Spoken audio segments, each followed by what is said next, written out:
ایک بزرگ ہیں حضرت مسلم بن عمر، وہ فرماتے ہیں کہ میں گھر میں بیٹھا تھا، مجھے خیال آیا کہ ہمارے محلے میں جو بابا جی ہیں قبریں کھودنے والے گورکن، تو ان کی زندگی گزری ہے قبرستان میں.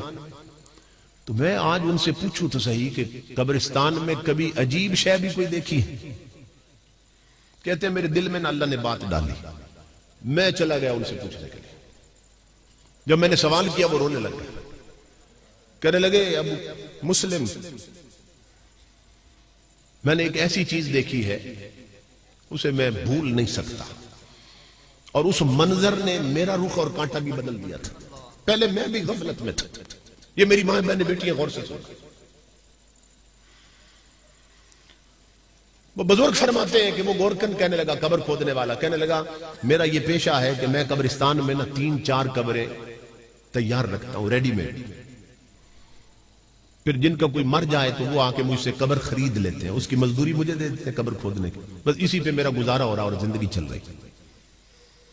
تو وہ بابا جی کہتے ہیں قبر کھودنے والے کہ میں قبرستان میں 2 قبریں کھود چکا تھا اور تیسری قبر میں کھودنے لگا، اور خیال تھا کہ 3 قبریں کم از کم تیار ہو جائیں نا، پھر تھوڑا آرام کریں گے. تو جب تیسری قبر میں نے کھودنا شروع کی تو اس قبر سے مجھے تپش آنے لگ گئی، گرمی، میں پسینے میں شرابور ہو گیا. اس قبر کے کنارے پہ ایک چھوٹا سا درخت تھا، پودا، جھاڑی سی تھی، اس پر میں نے کپڑا ڈالا نا، تھوڑا سایہ بنا لیا، لیکن تپش آ رہی تھی قبر سے، میں حیران تھا، سیک آ رہا ہے قبر سے. تو کہتے ہیں جیسے تیسے اس قبر کو بھی میں نے مکمل کیا، تیار کر لیا. سامنے ایک درخت تھا تھوڑا ہٹ کے، وہاں اس کے سائے میں جا کر میں بیٹھ گیا. اب میں انتظار میں تھا کہ میرا گاہک کب لگتا ہے، یہی پیچھا تھا میرا. وہ کہتا ہے کہ اللہ کی عزت کی قسم میں نے دیکھا کہ 2 سوار آسمانوں سے اتر آئے، نورانی سواری پہ بیٹھے اتر آئے. ان میں سے ایک قبر کے سرانے کی، پہلی قبر جو کھودی تھی نا اس کے سرانے کی طرف، دوسرا پاؤں کی طرف کھڑا ہو گیا. وہ سر والا پاؤں والے کو کہنے لگا اس قبر کے بارے میں لکھو. اس نے کہا کیا لکھو؟ اس نے کہا مشرق و مغرب، شمال جنوب میں 12 میل لمبی لکھ دو، 12 میل چوڑی لکھ دو، چاروں طرف 12 میل لمبی چوڑی لکھ دو. میں دیکھ رہا ہوں اس نے لکھ لیا کسی کاغذ. وہ دونوں پھر دوسری قبر پہ آ گئے. اس نے کہا اس کے بارے میں بھی لکھو. اس نے کہا اس کے بارے میں کیا لکھو؟ اس نے کہا چاروں طرف جہاں تک نظر جاتی ہے وہاں تک وسیع لکھ دو. اس نے وہ بھی درج کر دیا. اب آ گئے تیسری قبر پر جس سے مجھے تپش آئی تھی. وہ کہنے لگا لکھو اس قبر کے بارے میں. اس نے کہا کیا لکھوں؟ اس نے یوں اشارہ کیا، اس نے یہ شہادت کی انگلی اور یہ انگوٹھا یہ دکھا کے کہنے لگا بس یہ شہادت کی انگلی اور انگوٹھے کا درمیانی فاصلہ لکھ دو، اس کا اتنا فاصلہ لکھ دو. اس نے وہ درج کر دیا. میں دیکھ رہا تھا، میرا رب مجھے دکھا رہا تھا، وہ جس طرح آئے تھے اسی طرح سواری پہ بیٹھے چلے گئے. اب قبروں کے حالات تو مجھے پتہ چل چکے تھے. اب میں منتظر تھا کہ ان میں کون کون آتا ہے. تو وہ بابا کہتا ہے اللہ کی عزت کی قسم ایک جنازہ آ گیا. انہوں نے پہلی قبر مجھ سے خرید لی، مگر میں دیکھ کر حیران ہو گیا کہ اس جنازے میں صرف 4 اور 4 8 اور 9 بندے تھے. 4 وہ تھے جنہوں نے جنازہ اٹھایا ہوا تھا، 5 بندے ساتھ تھے، 4 5 ساتھ تھے، 6واں 7واں بندے کوئی نہیں تھا. انہوں نے پہلی قبر مجھ سے خریدی. میں حیران ہو گیا. میں نے کہا یہ کون مر گیا جس کے لیے قبر خریدی؟ اتنے تھوڑے بندے آئے ہیں جنازہ پڑھنے، وہ یہ کون ہے؟ انہوں نے کہا یہ ہمارے محلے کا سب سے غریب بندہ مرا ہے. یہ اتنا غریب تھا کہ اس کے جنازے کو کسی امیر نے اہمیت نہیں دی. غریبوں کے جنازے کون پڑھتا؟ غریبوں کے جہاں میں وقت بھی رک رک کے چلتا ہے، کبھی صبح نہیں ہوتی کبھی شامیں نہیں ہوتی.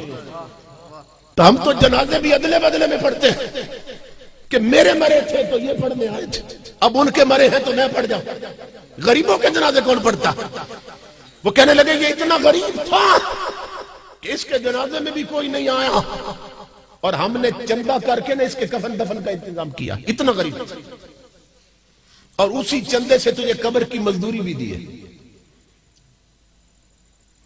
میں نے ان سے پوچھا, میں نے کہا آپ بتاؤ مجھے, بے شک غریب تھا مگر اس کا کردار کیسا تھا؟ تو ایک بندہ کہنے لگا سون اللہ کی عزت کی قسم, یہ دولت کا غریب ضرور تھا مگر سجدوں کا غریب نہیں تھا, کلمے کا غریب نہیں تھا. یہ گلی میں چلتے ہوئے بھی اپنے نبی پہ درود پڑھتا رہتا تھا, یہ بیٹھا ہوا بھی کلمے کا ورد کرتا رہتا تھا, اس کا اکثر وقت مسجد میں بیتتا تھا, یہ وضو میں رہتا تھا. کہتا ہے میں نے اس کی مزدوری واپس کر دی. میں نے کہا اس ثواب میں بھی شریک ہوتا, جسے 12 میل لمبی 12 میل چوڑی مل رہی ہے, یہ تو اللہ کا نیک بندہ ہے. میں نے پیسے واپس کر دی. وہ دفن کر کے چلے گئے. میں پھر درخت کے نیچے بیٹھا تھا, انتظار میں تھا اب دوسری میں کون آتا. کہتا ہے پھر ایک جنازہ آ گیا. کچھ وقت کے بعد انہوں نے دوسری قبر مجھ سے خریدی اور اس پر میں اور حیران ہوا. کس بات پر؟ کہ اس بندے کے جنازے میں صرف وہی بندے آئے تھے جنہوں نے اس کی چارپائی اٹھا رکھی تھی. 4 بندے, 5واں بندے کوئی نہیں تھا. میں حیران ہوا. میں نے کہا یار وہ یہ کون مر گیا؟ اتنے تھوڑے بندے آئے جنازہ پڑھ کر, صرف 4 بندے, یہ کون ہے؟ وہ کہنے لگے یہ ہم بھی نہیں جانتے یہ کون ہے, یہ مسافر ہے, پردیس میں مر گیا ہے, یہ کہیں اور کا رہنے والا, سفر میں مرا ہے, ہم نے پردیسی سمجھ کے اس کا کفن دفن کیا, ہمیں نہیں معلوم یہ کون ہے. وہ بابا کہتا ہے قبر کھودنے والا میری چیخ نکل گئی. میں نے انہیں کہا تم تو نہیں جانتے یہ کون ہے مگر میں جانتا ہوں یہ کون ہے. یہ کوئی محمد عربی کا سچا غلام آیا ہے, یہ کوئی رب کا ولی آیا ہے کہ جسے حد نظر تک وسیع قبر مل گئی.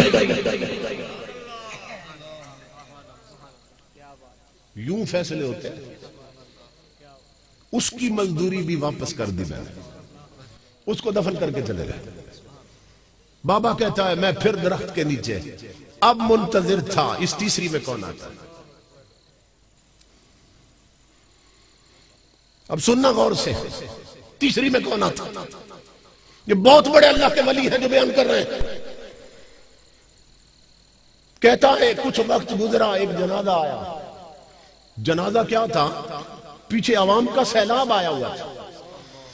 چودھری, ملک مار, راجے مہاراجے سب جنازہ پڑھنے آئے تھے. ایم این اے, ایم پی اے, ناظم, پٹواری سب آئے ہوئے تھے. کلاس 1 آفیسر سب جنازہ پڑھنے آئے تھے. اور جنازے پر نا میت کے اوپر ویلوٹ مخمل کی چادر پڑی تھی اور اوپر پھولوں سے لدی ہوئی تھی. انہوں نے تیسری قبر خرید لی مجھ سے. میں جنازے کی کثرت پر حیران ہوا اور ادھر قبر کی حالت پہ حیران ہوا. میں نے ایک بندے کو الگ کیا. میں نے کہا یار یہ کون مر گیا, کس کے لیے یہ قبر خریدی ہے؟ وہ کہنے لگا یہ ایک وڈیرے اور امیر کی بیگم مر گئی ہے, بیوی مر گئی ہے. میں نے کہا یہ کیسے تھے؟ انہوں نے کہا ان کے گھر میں دولت تو تھی مگر نبی کی شریعت نہیں تھی. پیسے نے انہیں غافل بنایا ہوا تھا. ان کے گھر کے مسلح ویران رہتے تھے, گھر کی الماری میں قرآن پڑا رہتا مگر گھر میں گانے چلتے تھے. غفلت تھی. دولت نے انہیں رب رسول کا باغی بنا رکھا تھا. پیسہ نا انسان کو بگاڑ دیتا. کہاں یہ غافل تھی, بے پردہ گھر سے نکلتی تھی اور جیسی خود تھی ویسی عورتوں سے اس کے یارانے بھی تھے. اس کی سہیلیاں بھی بے پردہ بے حیا تھی. وہ بابا کہتا ہے قبر کھودنے والا مسلم, اس دن سے میرا کانٹا بھی بدل گیا, میری غفلت کی پٹی بھی اتر گئی اور مجھے یہ بات سمجھ آ گئی کہ یہاں قبرستانوں میں زمین کے نیچے یہاں عہدے نہیں چلتے, ذات نہیں چلتی, دولت نہیں چلتی. یہاں اگر چلتی ہے تو صرف مدینے والے کی غلامی چلتی ہے. یہاں تاجدار کائنات کی تابعداری چلتی ہے, یہاں اور کچھ نہیں چلتا ہے.